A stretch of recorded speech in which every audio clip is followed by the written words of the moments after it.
আমরা বলতে চাই, এক স্বৈরাচারের বিদায় হলেও এখনো এদেশ আমাদের কাছে নিরাপদ মনে হচ্ছে না।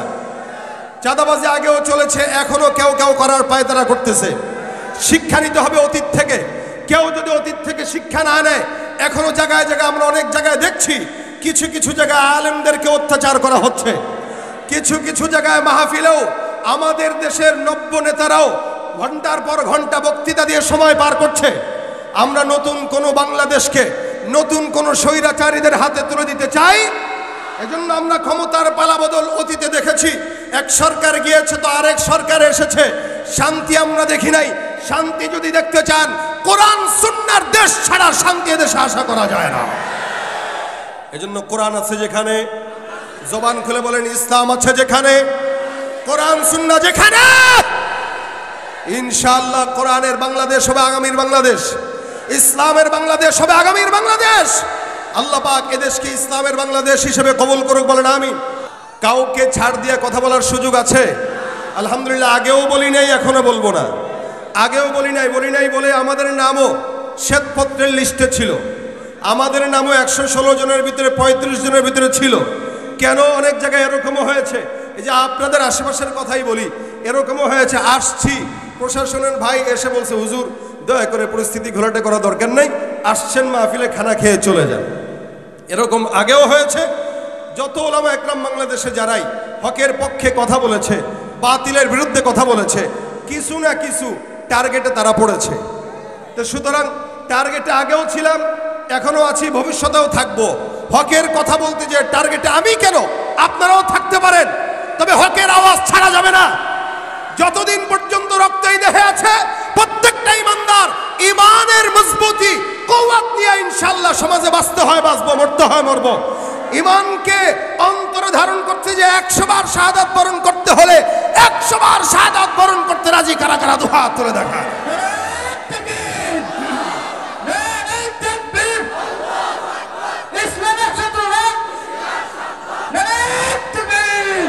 ছুটে আয় শাহজালালের নির্ভীক সৈনিকেরা, খতম করে নাস্তিকেদের চেলা চামুন্ডাগুলা।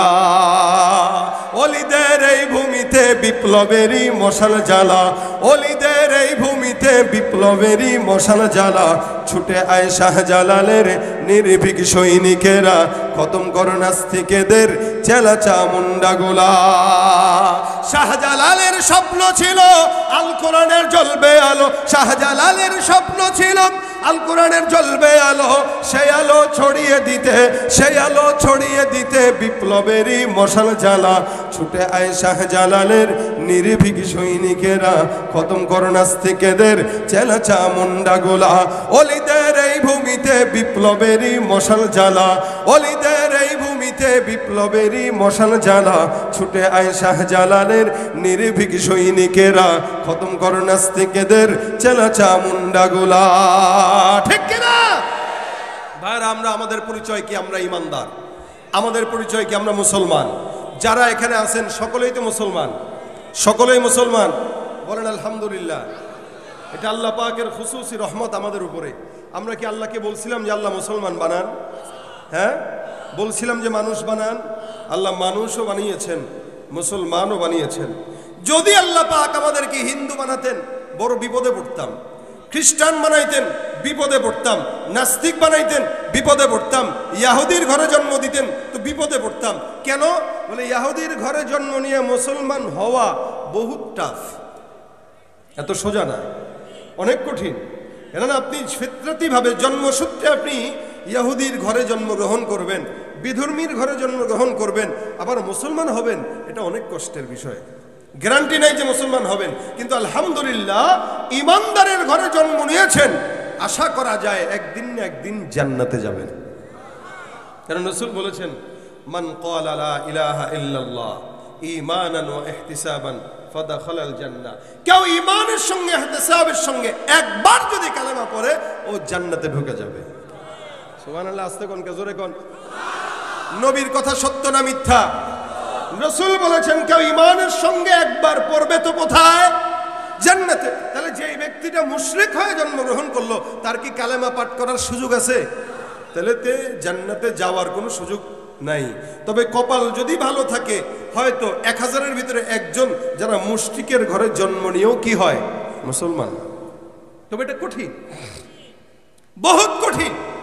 আর ইমানদারের ঘরে জন্মগ্রহণ করবেন, গুনাহ হইলেও যত খারাপ কাজ করেন এরপরেও আল্লাহ পাক একদিন না একদিন কোথায় নিবেন?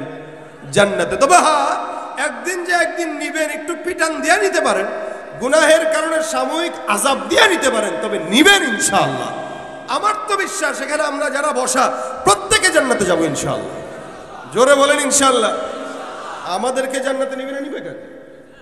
কে কাকে নিবে? কারণ আমরা শেষ জামানায় আসছি, শেষ জামানায় আমরা আসছি। ফিতনা আমাদের চতুর্দিকে ভরা, ফিতনা আমাদের পকেটে ভরা, ফিতনা আমাদের চোখে ভরা, ফিতনা আমাদের মোবাইলে ভরা। এই ফিতনার পরেও যে নামাজ পড়তেছে, আল্লাহ পড়াচ্ছেন, এই ফিতনার পরেও যে দ্বীনের বয়ান শোনার জন্য আনতেছেন, জান্নাতে নিবে না তো কাকে দিবে? তবে হ্যাঁ জান্নাত যে দিবেন আল্লাহ পাক, এই জান্নাতে দেওয়ার জন্য উপযুক্ত করে দিবেন।